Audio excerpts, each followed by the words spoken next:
Let's sing a song full of hope, full of pain. Why don't you sing along, my friend? For it's our last. Hello guys! Maganda yung araw natin ngayon kasi ihahatid niya ako sa may metro station. Hindi ako mag-aabang ng bus ng matagal at napakainit. Timing na pag-uwi niya. Umuwi siya at kumain. Hindi pa ako nakaalis kaya sasabay na ako sa kanya.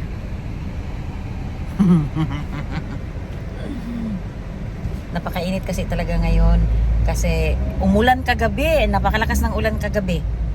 Hello everyone, andito tayo ngayon sa Sports City. Andito ako sa may CR at may oras pa naman kasi 12:20 yung alis ng bus at umihi muna ako.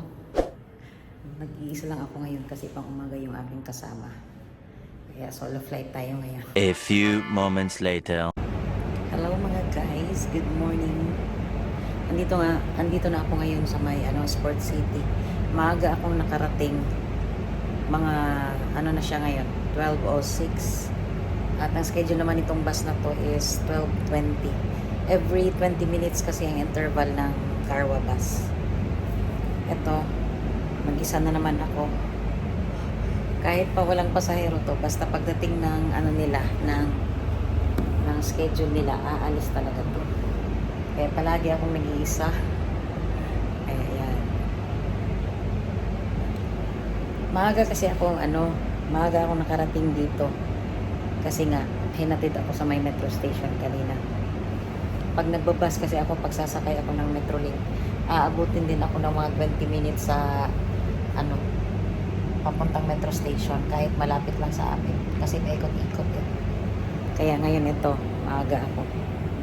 So, ngayon is 12:07. Hintay na lang ako ng maging 12:20 para alis na tayo. Ganito ang ko guys, araw-araw. Tiyaga lang talaga. Kaysa naman kasi sa magre-rent ako ng car lift, yung mga yung magmamonthly ako mahal. Siguro mga 1,000 pag ako lang mag-isa papunta doon sa trabaho ko. Samantalang pag magko-commute ako, nakakatipid ako. Kaya tiyaga-tiyaga kahit napakainit. Na-timing din kasi na nung tinanggalan kami ng transpo, na-timing na tag-init. Kasi 11 years ako sa company namin na talaga may transpo talaga.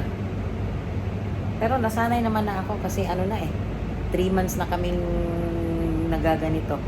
So ayan na guys, aalis na tayo. Yan yung metro station. Aalis na kami. Next stop, bus stop 55,668. Aalis na. Yun. Service ko ang malaking bus.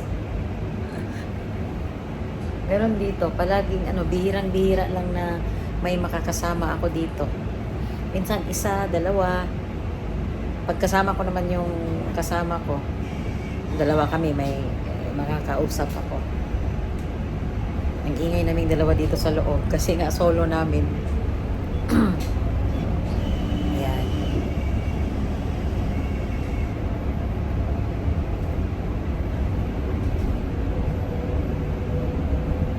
Kabababa ko lang ng bus at Diyos ko, katirika ng alas 12 ng tanghaling tapat, napakainit. Pero ganun talaga, no choice lang. Napakainit. Mag ninja muna tayo at 3 minutes yung lalakarin ko papunta doon sa doon sa trabaho ko. Ayun yung kanto dyan. Tapos straight lang. Napakainit. Kaya laban lang. Mamayang gabi magpapasundo ako. Kaya mag-isa lang ako. Natatakot kasi akong tumawid-tawid doon pag ako lang mag-isa. Pag may kasama ako, hindi ako nagpapasundo. Pero pag ako lang, ayun, kaya mamaya susunduin ako kasi mag-isa lang ako ngayon. Kaveran ko lang muna tong mukha ko. Ganyan. Nakatakip yung aking mukha. Kay masusunog at madadagdagan na naman yung aking pekas. Pero grabe naman yung sunscreen na nilagay ko bago ako aalis ng bahay. Kasi protection natin yan eh. So, andito na ako. At tago-tago muna tayo dito sa sulok at ano ko yung electric fan ko kasi mapakainit talaga. Malapit lang naman siya doon sa may sa may babaan ng bus papunta dito. Siguro mga 3 minutes lang. Wala pa yata 3 minutes eh. Basta bilisan mo lang ng lakad. Ito yung ginagawa ko pagdating ko. Magpapaano muna ako kasi napakainit talaga ngayon. Hindi kaya ng aking powers. Yan. Ano pa, may kalahating oras pa akong sobrang oras ko. Kaya papaano muna tayo, papalamig. A few moments later. So, nandito na ako sa may Alice Dessert. Habang hinihintay ko yung oras kasi alauna pa yung pasok ko. Ayan. Hi, brother.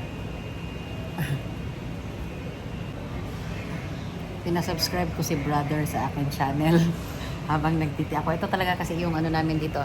Suki namin to sa tea kasi masarap yung tea nila. Habang hinihintay ko yung aking pasok kasi alauna. Maaga pa. 12:40 pa lang. Kaya dito muna tayo. Ayan. Marami silang dito guys, Filipino foods kagaya ng pansit, mga kakanin, bilo-bilo. Yeah, meron silang mga mga Filipino foods kaya dito kami umorder palagi ng masarap yung pansit nila. I like the pansit here. Ayun. At yung bilo-bilo nila.